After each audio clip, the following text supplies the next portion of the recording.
You are listening to The Diary of a Wannabe Writer, presented by Richard A. Boxshall, in which I chronicle my life and attempts to become a professional writer by, doing some writing daily, hopefully. Hello, you're listening to The Diary of a Wannabe Writer, and it's random question time. And this one, I've kind of started looking at all the different random question generators on the internet. Well, not all of them, because I'm sure there's loads. And I just, rather than just trust one, I had a look at the kind of question it generated. And this one seemed to come up with something new that I haven't done before. And it's actually aimed at people learning English. It's aimed at Japanese people learning English. And it's a sort of random question generator that's like an icebreaker.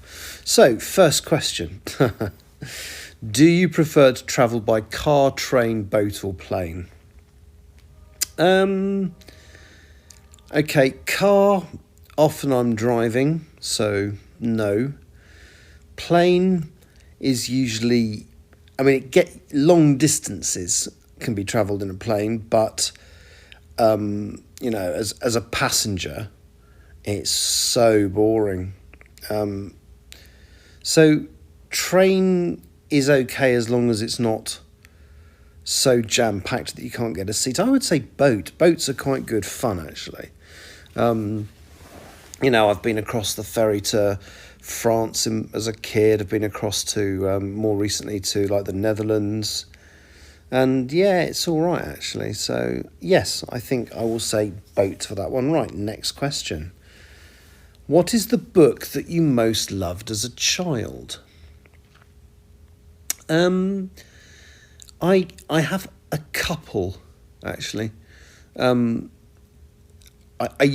stuff I used to like Enid Blyton, so I enjoyed The Famous Five and her adventure series. Only 8 books in that.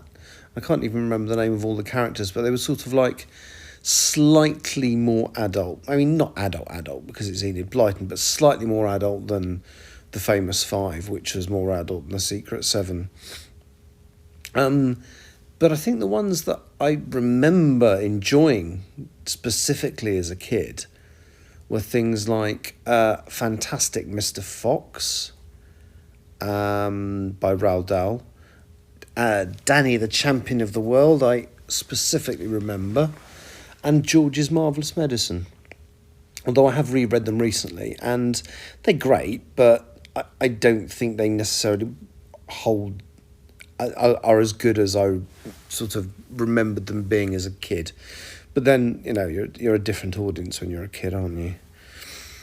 Which do you like better, working from home or working in the office? I've very rarely worked from home. The only time I've ever worked from home is in my current job, and there are certain training sessions that they run via, computer apps. So, and I've only done that a handful of times. I think if I had the kind of job where I worked where I worked in an office but could work from home, I think I would prefer working in the office and actually being around real people. I think working virtually would be quite weird, but there we go. Which celebrity would you most want to meet? Ooh, I think somebody related to Doctor Who, and it's weird because in the job I do, and I'm not going to name names, but I have met some quite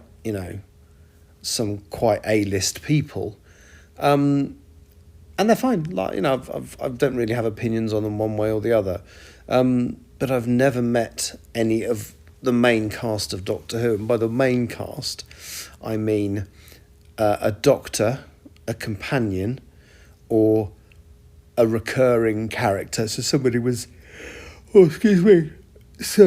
yawning now.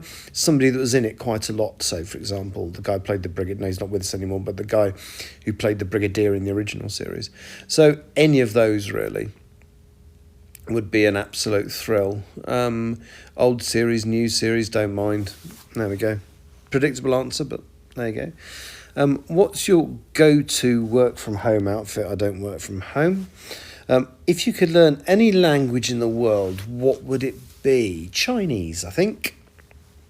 Because I've got a few friends that, when I say Chinese, I mean Mandarin. Because I've got a few people that I know that speak Mandarin, and I don't know if you've seen videos online, but there's quite a few funny ones where usually white guys are doing something in Japan, having a haircut or whatever, and the staff are talking about him having absolutely no idea that he obviously speaks their language, and they're not being rude necessarily, but sometimes they are being a little bit rude. And so what he does is he lets them finish the haircut, and then when he's finished and when he pays, he just thanks them in Mandarin, and the look on their faces is quite amusing. What's the worst part about? Why does it keep asking me questions about working from home? What's your proudest achievement whilst working remotely? I haven't got one. I don't work remotely. What is the first song you remember listening to when you were a child? First song I remember listening to. Wow, that's a tough one. So I remember the first singles that I bought. I don't know. That's a really tough question. I suppose, and the answer's, we had a vinyl record of stories and fairy tales read by celebrities. And I remember Penelope Keith was one of them, and bits and pieces. And it might even have been a double album, I'm honestly not sure. That there were songs on that. Although it says, what's the first song I remember listening to? I remember listening to the songs. I can't remember what they were. So that's probably not quite exactly what they meant, but never mind. My God, I've gone over time already. Thank you very much for listening. That'll do me. I'll be back at some point tomorrow. Take care. Bye-bye. You have been listening to The Diary of a Wannabe Writer, presented by Richard A. Boxall. Thank you for tuning in to my random ramblings, and if you'd like to know more about me or my projects, visit my link tree at linktr.ee/Richard Writes, capital R, capital W. Thank you for listening.